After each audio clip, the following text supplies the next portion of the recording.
Not gonna do this countdown every time. I tried starting another video because I made one, but my face is glowing like Casper. But you just have to deal with it because there's a bunch of snow outside.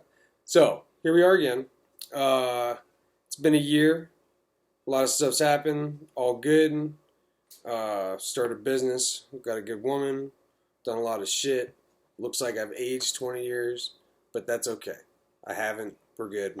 I've always been old, so that's fine. Um, what am I doing today? Is I'm starting off where I'm picking it up where I left off, which is from my previous video or my first video of me saying I love you, and I should probably explain why. Sure, I guess I did, but I should explain the significance of why I think that everybody else should, um, as part of the goal here. But I don't know if I'll do that right now. This one needs to be short and sweet. So, I don't know why. It already isn't because I'm bullshitting. But just fucking bear with me. So, let's try, who are you when nobody's looking? Who are you when nobody's looking? Do you know who you are when nobody's looking? That's an important question already.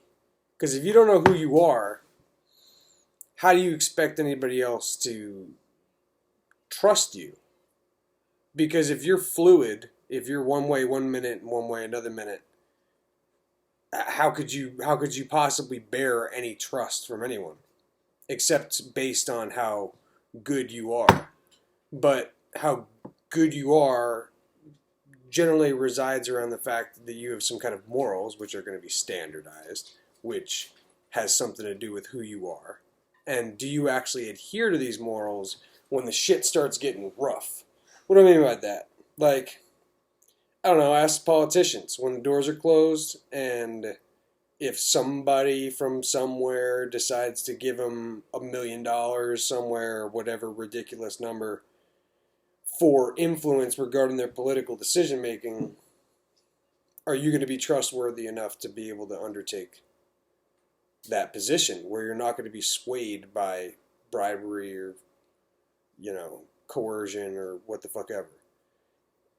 We're speaking about a politician at this point, but that question and the significance of this is universal amongst a human being. It's a significant display of your own personal character development of whether or not you can remain solid when the shit starts hitting the fan.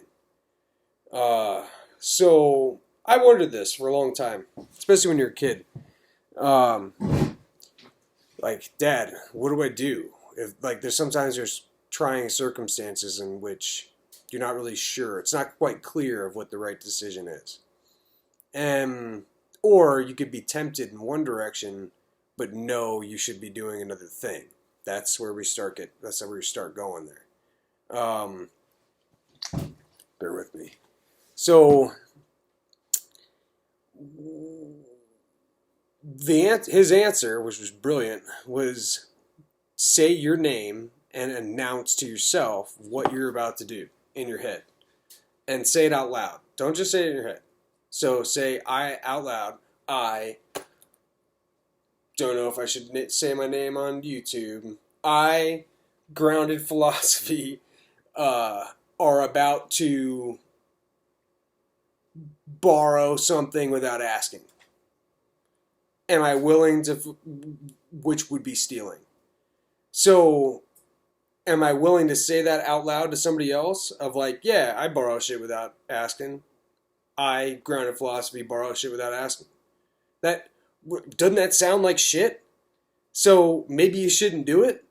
That is a direct example of how that mindset applies. If you can't answer that question, one, or that question, the answer to that question depends on who you're around, you're a questionable person.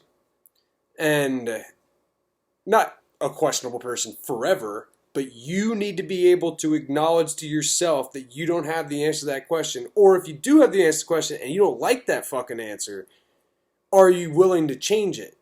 Because everybody can change. Everybody has the ability to develop more. And that's the goal, is to increase your level of development, because nobody's perfect, and that's the deal. So all you do is strive to be the best you can be. And being a solid person, regardless of whoever you're around, is a cornerstone trait to an actually developed person. Because no matter what your accomplishments are, whoever the fuck you think you are, whoever other people think you are, if you aren't, if you actually are not, then who the fuck are you? And you probably don't even know. And that ties into another subject. This is how I start to ramble. So let's just stay on who are you when nobody's looking.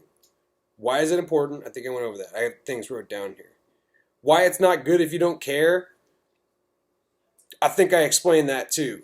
If you don't care, if you're like, why does it matter if anybody knows who I am when nobody's looking? Because nobody's around. You're mind fucking yourself out of being a good person. It's just that simple. And anybody who knows anything isn't going to trust you worth a shit. And this branches off into a lot of stuff, so I'm not going to rant here.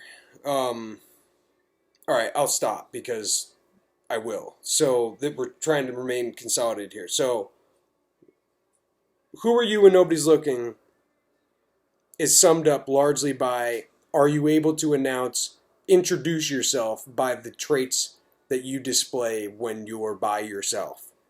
If you are by yourself and you are doing sketchy shit, then acting a different way in front of somebody else and wondering why they might treat you weird or why you're getting weird vibes, it's because you're not being honest with yourself and you're not being honest with them. And people can feel that shit. People, especially if people are sensitive, they can definitely feel that. And they'll just know that they don't feel comfortable around you and they're not going to trust you for shit. So, and there's a lot more to the significance of that. If you can, on the other hand, know who you are when nobody's looking and be that way regardless of whoever's around, which ties into the next video I'll make, you're a solid motherfucker and people will trust you with stuff. And you should be able to trust yourself because you can count on yourself. But if you can answer that question, you can't count on yourself and nobody's going to count on you. Or if they do, they're probably going to regret it. So that's that. And tying back to what I said, even if you're a questionable fuck by yourself, or you don't know, which is if you're in a position of ignorance of whether on knowing yourself, you're still kind of a liability, but I can still love you, as ties back to what I said. And I'll always kind of bring this back, or I'll try to, because I can get really serious, but we're maintaining lightheartedness, which will tie into other stuff as well. But there's enough dour bullshit on YouTube and in your life. I'm sure that you don't really need it for me. So, I got sidetracked. The cat's licking the water bowl next to me, and I thought I had a water leak. So that's that. We'll leave it there. It ties into the dangers of duplicity, which is going to be the next video. So, why do I love you, even if you don't know this question? Is because you're of a certain level of development. And that's why everybody should be able to love each other. A part of why everybody should be able to love each other. Because it's a lot easier to love people than it is to hate them. Because you got to carry that around. Everybody you hate, you got to fucking think about. And you don't want to have to do that. And the opposite of love is not hate. It is apathy.